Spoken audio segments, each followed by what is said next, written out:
Magandang umaga mula kay Ate King. Ito yung video na sinasabi ko na gagawin ko. Nagbabasa tayo ng salita ng Diyos sa iba't ibang salita sa Pilipinas, yung ginagamit natin. Pero ano lang, mga sandali, basahin natin. 1, 2, 3, 4, 5. Mga 5 version lang. Yung gagamitin nating app, ito. Yung sa yan, Holy Bible. Maraming dyan. Maraming version ng iba't ibang wika. Yan ko na kinuha yung mga salita na babasahin natin. Sige ha. Ito na. Tignan natin kung kaya kong basahin. Kapampangan pala yung yung original na yung salita ko sa Pilipinas. Yun ang alam ko, tsaka Tagalog lang. Pero yung mga babasahin natin ngayon, hindi ko alam talaga. Kaya basahin natin kung mabasa ko. Kung tama yung pronunciation ko, kung mali, correct nyo ko ha, yung mga kababayan natin dyan sa Pilipinas o sa buong mundo na nanonood ng video ito. Ito yung unang babasahin natin. Sana ma-pronounce ko yung mga sige, samahan niyo akong magbasa. Nagmaliw too so salita. Diyan kapoy kapo wala laso salita. Say salita kaibay Diyos tan. Si katoy Diyos. Diyan gapoy gapo kaibalay Diyos so salita.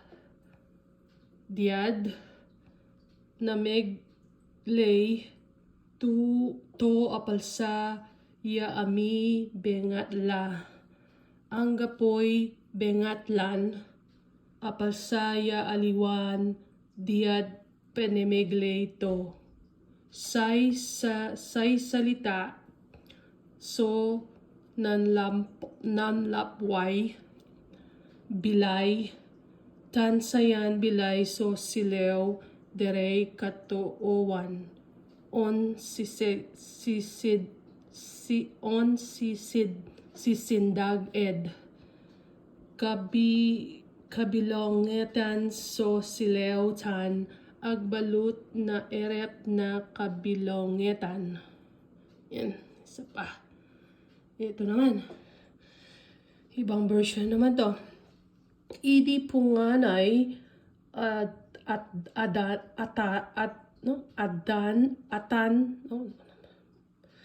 yung dila ko at dan ti sao ket ti sao kadwa ti Diyos ket ti sao Diyos manipud idi punganay ti sao kadwa ti Diyos pinarsuwa ti Diyos dagiti isu amin babaen ken kuana ket awan ti naparswa no saan agapu ken kuana ti sao isu ti gubuayan ti biag ket dayton abiyag isu ti silaw dagiti tatao agranyag ti silaw iti sipnget ket di mabalinan ti sipnget nga atiben. Itipen. Ayun. Dali. Ito naman. Ito to. Ang pulungan na naghatag ng kinabuhi. Ayan. Sukat pa kadyat to ana ang gitawang nga pulong. Ang pulong kauban na sa Diyos ug ang pulong mao ang Diyos.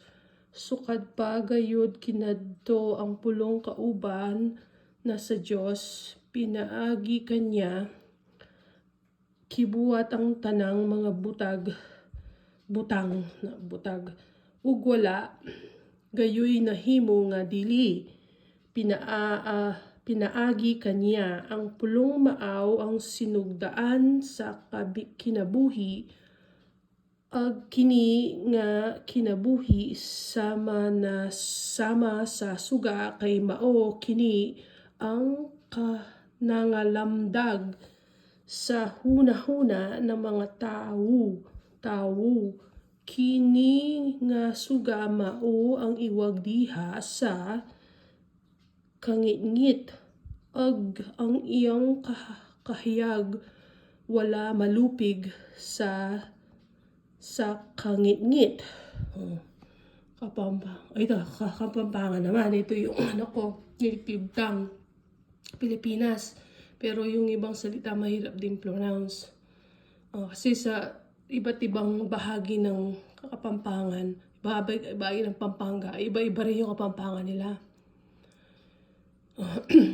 Basahin natin Kapampangan. At tune ing amano baya meralang inyato. Kayabe nening Diyos ing amano at nung nanuya in Diyos makanya naman ing amano iba na king kamumulan kayabe na nening Diyos ing amano at king kapamilatanan ning amano lelang naning Diyos ing sablang bage halang nanumang me palyari king melalang mune mu king kapamilatano at yu kaya ing bie at iting bie ya ing migdalang sala kareng tao saslag ya ing sala aking karalumduman at ene adaig ning karalumduman. Ito yung last na mabasahin natin sa Tagalog. Ito yung ibig sabihin na binasa natin sa iba't ibang salita. Ito pala sa libro ng 1, unang kabanata, versikulo 1 hanggang 5 lang yung binasa natin sa iba't ibang salita sa Pilipinas. Ang salita ng Diyos. Nang pasimula ay naroon na ang salita. Ang salita ay kasama ng Diyos, ang salita ng Diyos, ang salita ay Diyos. Sa pasimula ay kasama na siya ng Diyos. Nilikha ang lahat ng bagay sa magitan niya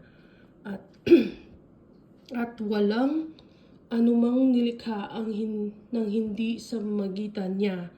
Ang nilikha sa kanya ay may buhay at ang buhay ay siyang ilaw ng sangkatauhan. Nagliliwanag sa kadiliman ng ilaw at hindi ito nagapi kailanman ng kadiliman. Yan, tapos na yung pagbabasa natin. Atin ha. Mag-comment kayo kung maganda ba yung o suggestion. Ito si Ate King. Sama-sama tayong magbasa ng salita ng Diyos. Sa susunod, patuloy nating basahin ang libro ng 1. Mag-umpisa naman tayo sa verse 6. Sige, salamat. Bye-bye.